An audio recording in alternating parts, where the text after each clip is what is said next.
Hello दोस्तों, स्वागत है इस वीडियो में। अब मैं लेकर आ गया हूं हिंदी के वार्षिक परीक्षा के जो पेपर था उसका संपूर्ण हल, क्योंकि पिछले मैंने वीडियो डाला था जिसमें इसके कुछ आंसर्स बता दिए थे, लेकिन हल मतलब लिख के मैंने नहीं दिखाया था। तो कई लोगों का कमेंट्स आया कि आप संपूर्ण हल दिखाइए, तो मैं इस बार आपके इस पेपर का संपूर्ण हल लेकर आ गया हूँ। और कुछ हल उस पेपर में थे तो कुछ हल इस पेपर में हैं, लेकिन आप इस पेपर को देख लीजिए और ये आपके बहुत ही काम आने वाला है। तो इसमें आप देखेंगे चिंतामणि के लेखक ये आपके आचार्य रामचंद्र शुक्ल हैं। सरस्वती पत्रिका के संपादक आपके महावीर प्रसाद द्विवेदी हैं। और हिंदी की प्रथम कहानी किसे माना जाता है, तो इंदुमती को हिंदी की प्रथम कहानी माना जाता है। और ध्रुव स्वामिनी नाटक के लेखक जो हैं आपके जयशंकर प्रसाद जी हैं। और तार सप्तक के संपादक कौन है, तो तार सप्तक के संपादक आपके अज्ञेय हैं। और पृथ्वीराज रासो महाकाव्य किसने लिखा है, तो ये चंद बरदाई ने आपके पृथ्वीराज रासो महाकाव्य लिखा है। हिंदी खड़ी बोली का प्रथम महाकाव्य कौन है, तो पृथ्वीराज रासो जो है वो हिंदी खड़ी बोली के प्रथम महाकाव्य है। और यहाँ पर सूर सागर के रचनाकार हैं, तो सूर सागर के रचनाकार सूरदास जी हैं। और हिंदी साहित्य के इतिहास में किस काल को स्वर्ण युग कहा जाता है, तो भक्ति काल को स्वर्ण युग कहा जाता है। और ये सब आंसर्स मैंने पिछले वीडियो में भी बताए थे, किंतु सभी लोगों का कहना था कि संपूर्ण हल आप कराइए, इसलिए मैं इस वीडियो में भी ये आंसर बता रहा हूँ। तो इस वीडियो के लिए डबल मेहनत करने पड़ रही है मुझे, लेकिन आप लोग सपोर्ट बनाइए रहिए जिससे कि मैं आगे की वीडियोस भी लाता रहूं। और परसों मेरा मैथ का पेपर है, आज मैंने इंग्लिश का फुल सॉल्यूशन वीडियो मैंने डाल दिया इंग्लिश के पेपर का। और परसों मैं मैथ का पेपर देने के बाद आपको उसका भी पेपर आपको करा दूंगा हल पूरा संपूर्ण। और मैं कल शायद दूसरा जो पुराने हैं आपके मैथ के पेपर उनका भी हल शायद लेकर आऊँ। और ये आप तब तक देख लीजिए, इसका हिंदी के पेपर का पूरा आंसर इस वीडियो में मैं दिखा दे रहा हूँ। तो यहाँ पर आपका ये छायावादी युग के कवि कौन है, जयशंकर प्रसाद जी हैं छायावादी युग के कवि। तो ये आप देख लेते हैं। फिर इधर आप देखिए, यहाँ पर आपको तीसरा प्रश्न दिया गया है, आचरण की सभ्यता से ये लिया गया था। गद्य जो है आपका आचरण की सभ्यता से लिया गया है। और इसके यहाँ पर कुछ क्वेश्चंस पूछे गए हैं, जो है उपयुक्त गद्यांश के पाठ और लेखक का नाम लिखिए। तो ये आचरण की सभ्यता इसके पाठ का नाम है। यहाँ पर आप देख सकते हैं लेखक का नाम सरदार पूर्ण सिंह और पाठ का नाम आचरण की सभ्यता है। प्रश्नोत्तर संख्या 3 का जो क्वेश्चन नंबर 1 है वो यहाँ पर दिया गया है। फिर आपका खा क्वेश्चन नंबर जो है आपका ये पूछा गया यहाँ पर कि रेखांकित अंश की व्याख्या कीजिए। तो रेखांकित अंश जो है उसकी व्याख्या करना है। तो यहाँ पर आपको दिया गया है, रेखांकित अंश में लेखक ने बताया है कि नम्रता अर्थात विनम्रता, दया अर्थात माफ़ करना या फिर किसी को माफ़ी देना, प्रेम और उदारता, ये सभी जो हैं आपके सभ्याचरण के ही बिना बोले प्रदर्शित करते हैं, सभ्याचरण को ही बिना बोले प्रदर्शित करते हैं। यही आपके इस जो है ये आपका ये जो अंडरलाइंड ये वर्ड थे, शब्द थे आपका, इसी का व्याख्या जो था वो है।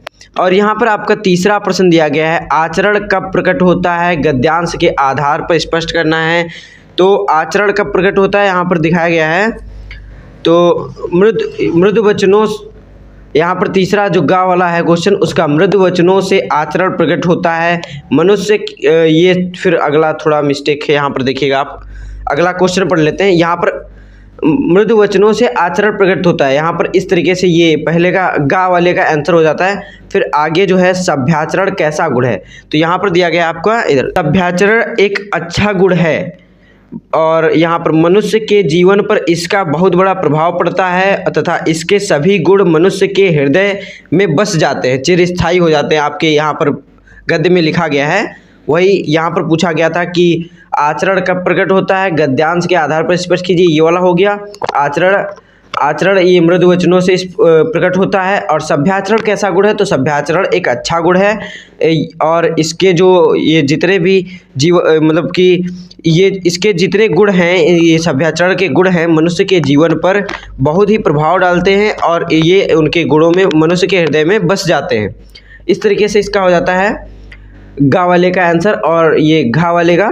फिर आपका जो है अंगा, निघंट तथा चिरस्थायी शब्द का अर्थ है। तो निघंट जो है उसका मतलब कि अर्थ है ना घटने वाला, निघंट का अर्थ ना घटने वाला, निघंट का जो अर्थ है आपका वो ना घटने वाला है। और चिरस्थायी का अर्थ हृदय में बस जाने वाला।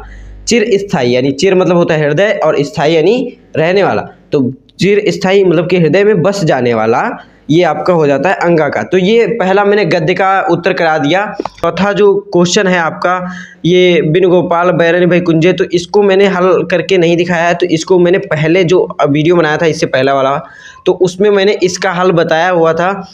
अब यहाँ पर मैं इसका अथवा वाला जो है, इसमें जब मैं था तब हरि नहीं, अब हरि हैं मैं नहीं, तो इसका जो है आपका ये जो क्वेश्चन इससे रिलेटेड पूछे गए हैं वो मैं बता दे रहा हूँ यहाँ पर। पहला क्वेश्चन आपका है यहाँ पर कि उपयुक्त गद्यांश का संदर्भ लिखिए। तो उपयुक्त गद्यांश का संदर्भ यहाँ पर लिखा गया है प्रश्नोत्तर संख्या 4, यानी कि ये पद्य से ये प्रश्न पूछा गया है और इसका प्रश्नोत्तर संख्या 4 है। तो पहला जो क्वेश्चन है कि इसका संदर्भ लिखिए। तो प्रस्तुत पद्य हमारी पाठ्य पुस्तक हिंदी के साखी नामक शीर्षक से लिया गया है। इसके रचयिता कबीरदास जी हैं।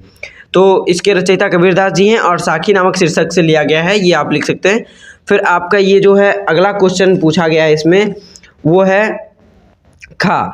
तो कवि को प्रभु की प्राप्ति कब हुई और क्यों, कारण सहित बताना है। तो कारण सहित बताना है, कारण क्या है, तो कबीरदास जी कह रहे हैं कि जब उनका अहंकार खत्म हो गया तब उन्हें प्रभु का प्राप्ति हुई, प्रभु की प्राप्ति हुई। यहाँ पर ये ई की मात्रा भी रहेगा, प्राप्ति नहीं, प्राप्त कर लिया, हाँ ठीक है, वैसे प्राप्त कर लिया ऐसे भी लिख सकते हैं, प्राप्त कर लिया तो उन्हें तब प्रभु को प्राप्त कर लिया, उन्होंने तब प्रभु को प्राप्त कर लिया। तो कबीरदास जी कह रहे हैं कि जब उनका अहंकार खत्म हो गया। ये हो गया कि कैसे हुआ, तो जब उनका अहंकार खत्म हुआ तो यही आपका कारण है। क्यों हुआ, तो ये अहंकार जब खत्म हो गया तब उनके प्रभु यानी हरि की प्राप्ति हो गई, और ये कारण हो जाता है, और यही आपका ये इसका आंसर हो जाता है। तो यहाँ पर फिर अगला जो है प्रस्तुत दोहे का प्रसंग स्पष्ट कीजिए। तो प्रस्तुत दोहे का प्रसंग मैं दिखा दे रहा हूँ आपको। तो यहाँ पर आपको प्रस्तुत दोहे में कबीरदास जी ने प्रभु को प्राप्त करने का मार्ग बताया है, यानी कि जो ये इसका ये प्रसंग होगा आपका, वो प्रस्तुत दोहे में कबीरदास जी ने प्रभु की प्राप्ति का मार्ग बताया, ये आपका प्रसंग हो जाएगा इस पद्य खंड का। तो आपका अगला प्रश्न है इसमें, कवि की अज्ञानता रूपी अंधकार, जो अज्ञानता रूपी अंधकार है किस प्रकार दूर हो गया। तो किस प्रकार दूर हो गया, इसको आपको यही गद्यांश मतलब पद्यांश में दिया गया है, उस तरीके से आप लिख सकते हैं।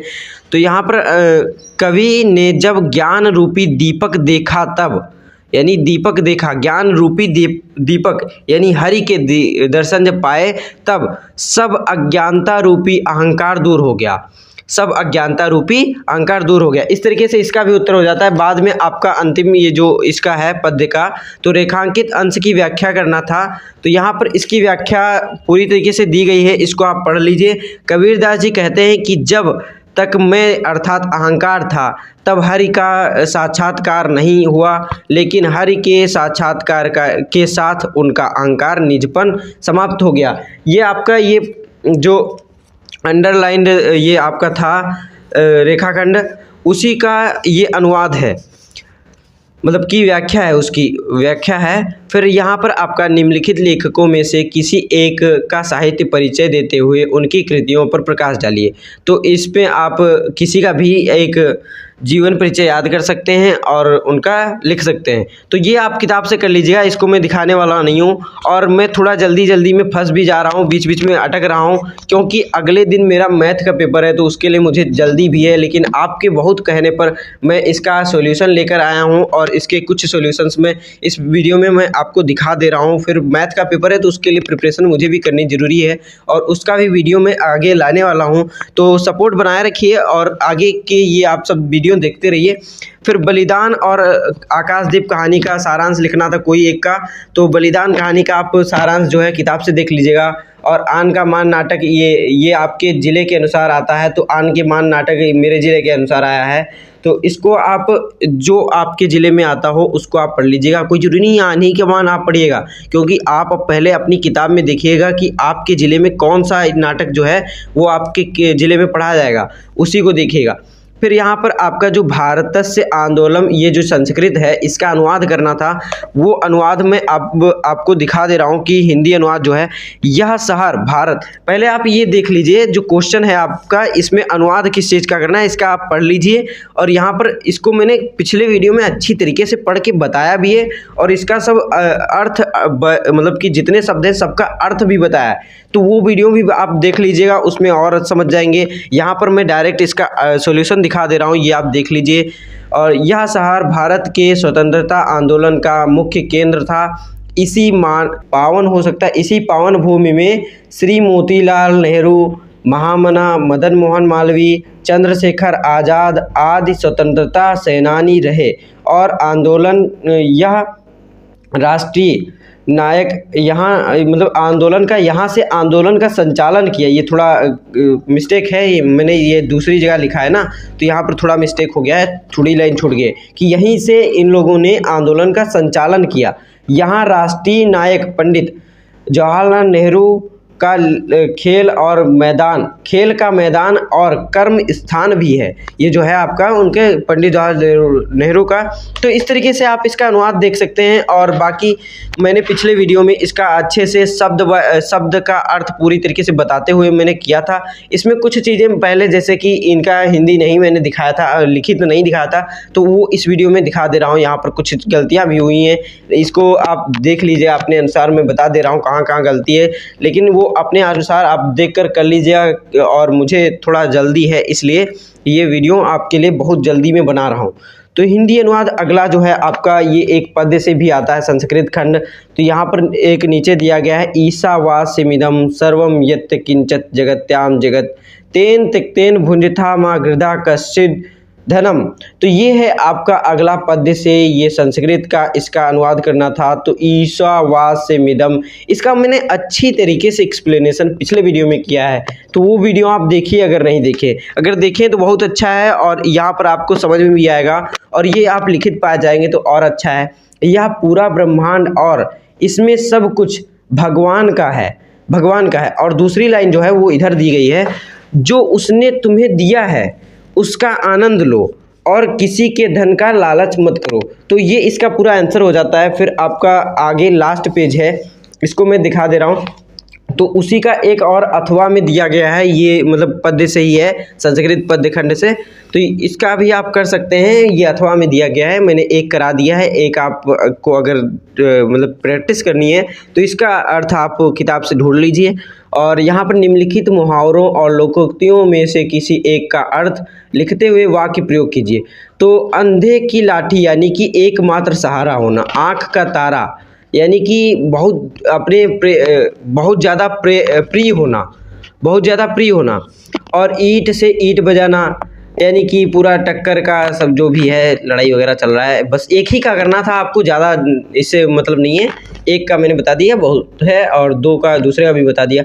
यहाँ पर आप देखेंगे हिमालय की संधि विच्छेद है, तो हिमालय का जो संधि विच्छेद है वो हो जाता है आपका हिमाधन आलय, ये हो जाता है। ये सब जो टिक हैं ये गलत हैं, यहाँ पर मैं बताता जाऊँगा, उनको आप ध्यान देते जाइएगा। हिमालय का संधि विच्छेद है तो हिमाधन आलय। विद्यार्थी का संधि विच्छेद है विद्याधन अर्थी, विद्यार्थी हो जाएगा ना। फिर भानुदय का संधि विच्छेद है भानुधन उदय, ये वाला हो जाएगा। फिर आपका करुण रस और वीर रस आप किताब से देख लीजिए, बहुत आसानी से मिल जाएगा। नहीं है तो आप 10th की किताब में देखिए, ये चीज़ें बहुत अच्छी से दी गई हैं। यहाँ पर आप उत्प्रेक्षा अलंकार 10th क्लास की किताब से आप देख लीजिए।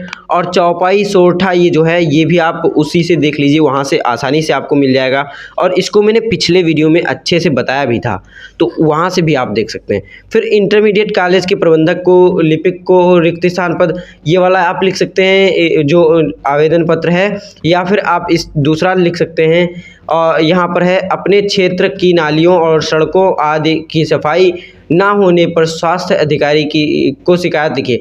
तो ये जो है आपका ये प्रार्थना पत्र आपको इसी तरीके से, एक एग्जैक्ट यही नहीं है लेकिन इसी तरीके से एक प्रार्थना पत्र आपकी किताब में भी दिया गया है। यहाँ पर आप देख लीजिए, कि नगर की स्वच्छता है तो नगर पालिका अध्यक्ष को आवेदन देते हुए उनका ध्यान गंदगी से होने वाली बीमारियों की और आकृष्ट कीजिए। तो यहाँ पर इस तरीके से ये पेपर आपकी किताब में भी दिया गया है, इसको आप देख लीजिए। ये पेज नंबर 314 पर है, एनसीईआरटी की किताब है ये, और उसी में ये दिया गया है। इसका आप स्क्रीनशॉट ले लीजिए, ये मैं बताने वाला नहीं हूँ अभी।